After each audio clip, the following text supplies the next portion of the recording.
You are off the clock with Trish and Steve. Hey, Steve Bose. Hey Trish, how are you? I'm good. Happy Friday. Indeed. I'm semi not working today, by the way, Oh, FYI. you're taking the day off, sort of, kind of. Kind of, sort of, Okay. yeah.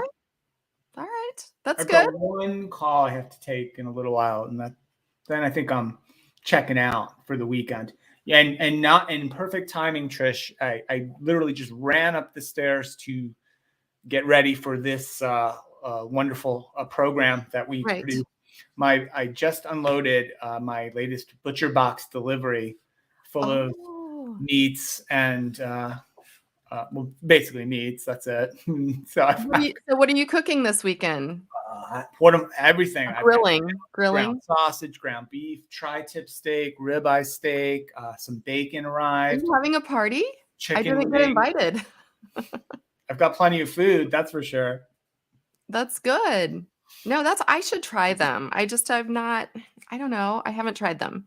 Yeah, I enjoy it. It was a pandemic thing way back when in Mhm. 2020 when the supermarkets were kind of just in short supply of kind of Yeah. everything for a while, and I got hooked up with this, and I've kept it going. So yeah, I'm excited. Trish, speaking of meats, well, no, I have one other thing I want to get to before the Okay. meat story. I mean, I teased this on Monday that I never talked about it, Trish. It was the IKEA story that I had read over the Oh, yeah. weekend, which was basically the phenomenon of people going to an IKEA.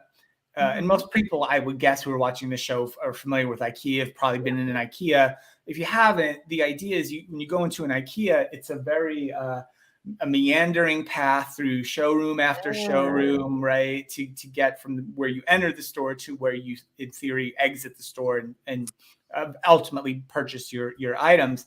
Right. It's very intentional how they design the IKEA for that reason, right? They take you Mhm. through. You don't really know what's coming up next, so you're kind of surprised, and then you also kind of realize if you pass something by, it's not that easy to go back and find it. So you're maybe more tempted to want to grab something, that kind of a thing.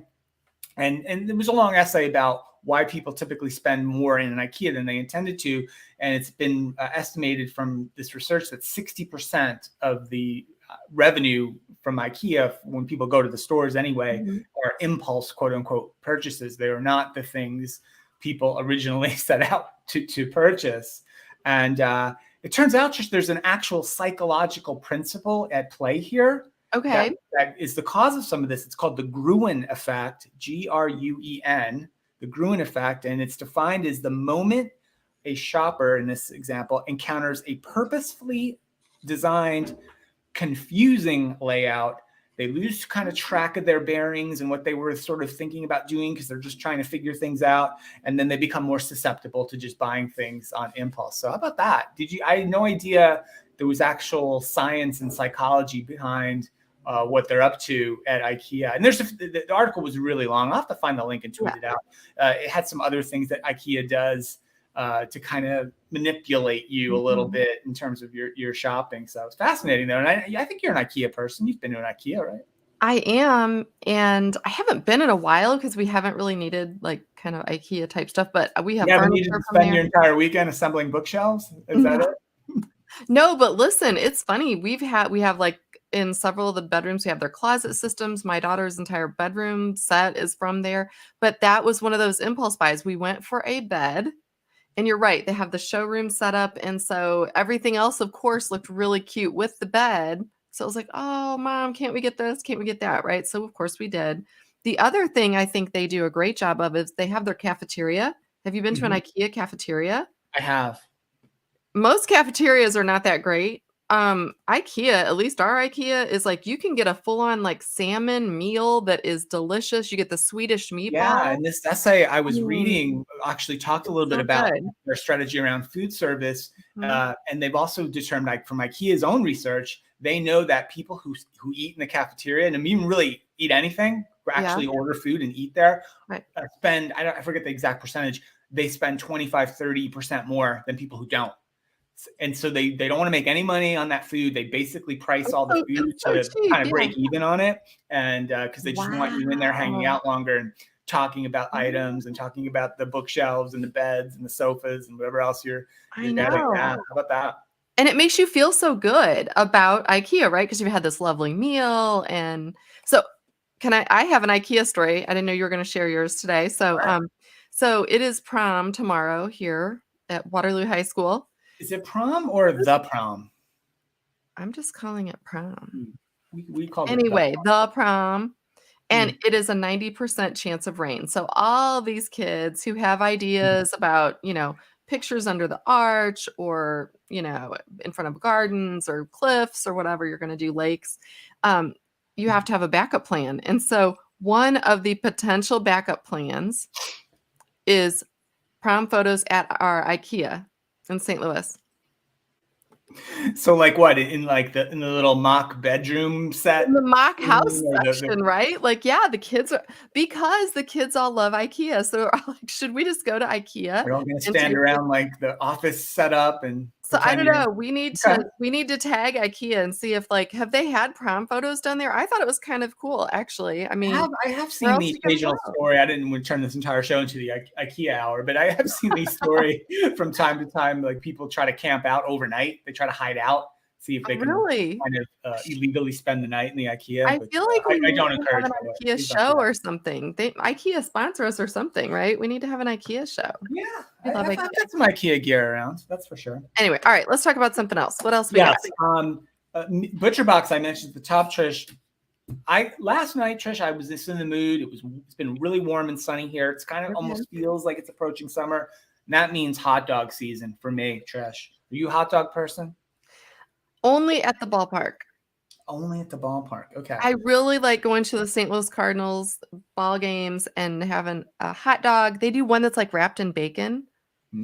That sounds good. So All right. Well, I'm going to give you the best four hot dog brands ranked from pretty good, but not the best down to the best. I only have four. Number 4, Ballpark Franks. Those are good. Number 3, Sabrettes. You ever had a Sabrettes? No. They are so good. Okay. Number 2, the one I had last night, Hebrew National, all beef, delicious. Yes. Number 1, of course, Trish, Nathan's Famous.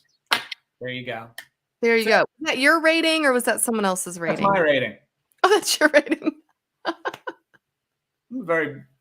I'm a hot dog aficionado. You are. You do like hot dogs. You've mentioned them several times before. So I don't know.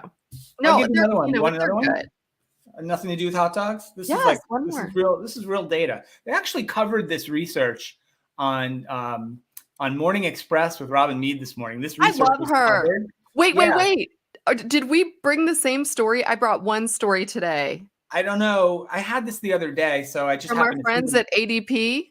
Yeah, that's it. What companies can do. Can you see that? Yeah, it was from the ADP Research Institute. The stat that I had written down from their recent data, Trish, was 71% of 18 to 24-year-olds, and this sort of dovetails back to our webinar we did yesterday with our friends at iSolve about hybrid work and going back to work. 71% of 18 to 24-year-old workers said if my employer insists on me returning to my workplace full time, I will look for another job.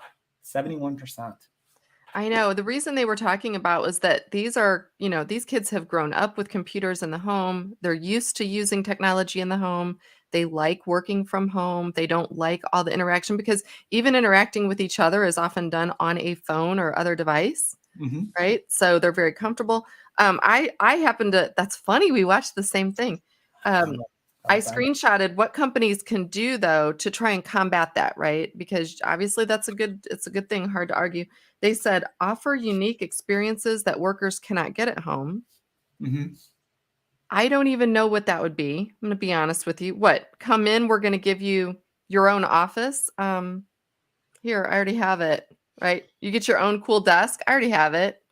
I don't know. Anyway. Yeah, it's become increasingly challenging to come up with what are those experiences that you can't replicate in a virtual setting, right? Mentoring with your leaders and team building exercises, which now those are true. Those are easier, right? If you are in the workplace, right? Some of the team building stuff is for sure. Yeah. So I get it. And I'm someone that grew up obviously in an office and a workplace. So, but yeah, we were talking yesterday on that webinar and I was thinking a lot about this since then. Even it's like we talk about what your competitors are doing in terms of, being more competitive with them to hire the same pool of people, et cetera, et cetera. But really what we're not talking about is how do you compete with home? Yeah. Which is what ADP is doing. So kudos to ADP for kind of addressing this. I didn't look. Is this research, I'm assuming, through Marcus Buckingham and his group? Is that right? I don't know exactly who's the named authors of this Okay. particular piece of research is, so I'd have to We will dig check. in. But yeah, it's worth checking out for sure. And Yeah. and and the other item, I always like on Friday to go through my cards because like Let's go after a through your while, it's like, cards. I Yep. got a Couple couple more more. minutes. Gallup, our friends at Gallup, Trish, they have estimated, this is in a similar vein to what we've been talking about. They estimate 37% of current office space in the US is likely to be abandoned due to ongoing remote and hybrid work. And many cities are now looking to figure out what to do to convert that space for other usage. It could be housing, could be warehouses, it could be ghost kitchens, right, for delivery of Oh, food, that's true. restaurant types of things, because these cities don't necessarily want their inner core to be sort of hollowed out like it's been the last couple of years. I think I've told this story where I went down to a basketball game in downtown Charlotte not that long ago and could not find anywhere open to get something to eat or get a drink before the basketball game. Nothing was open because all those big Charlotte skyscrapers were probably still half or three-quarters or completely empty. And so the local businesses just couldn't keep open, at least during the week. So yeah, so we'll see what happens with that. I think that's going to be a big challenge. I'm glad you mentioned it because already I'll just speak for St. Louis, where I was born and raised. It's not a safe city. The reputation is it's not safe downtown. Better be careful if you go to that idea. Yeah, I worked downtown for actually, IKEA, it's funny you say that. IKEA is like on the verge of being like safe, not safe kind of area. So it's a little like, anyway, but you go and it's fine. You just go. But if someone were to say, oh, all of these, sky rises downtown are now open and they're going to be lofts or something, I don't think you'd have a ton of people clamoring to live in downtown St. Louis. We're one of those cities. It's not like Chicago or New York where you can go outside, or even Boston, and there's activity and restaurants and bustling kind of life. After work, all the workers get out of downtown. That's it. Unless there's a baseball game or maybe a Blues game, you do not go. So I don't know. I don't think people would live there. That's just my gut instinct. But anyway. All right. Well, good stuff. Listen, we've talked about a lot. I'll throw out the rest of the cards. Forget it. Throw out the rest of the cards. Let's start fresh next week. Hey, next week. Speaking of, next week is our last. Next week is our last full week. I don't think you're traveling till the end of the week, right? I think it's our last full week of no travel. So we'll definitely do our shows, and then we'll probably have to start thinking about how to plan on other days. Actually, now that I'm saying that, next Friday I'm going to be at my favorite place in the entire world. Guess where?